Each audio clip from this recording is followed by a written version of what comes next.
Iyon mga kasonic. So ito yung ating pure Alphonse at pure African Black Eagle. So mag-iitlog na ulit to mga kasonic. Yung itlog nila is i-out natin. Sa abot kaya nyo lang mga kasonic. So iitlog lang ha.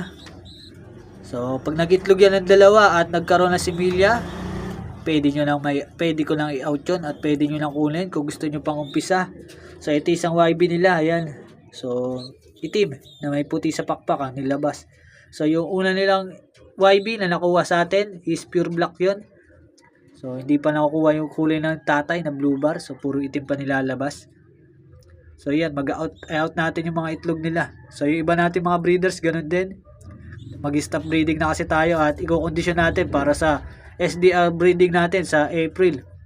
Kaya papahingayin na natin mga breeder. Kaya yung mga naghahanap ng pang-upisa, ito abangan nyo to mga Sonic. I-out natin yan ng abot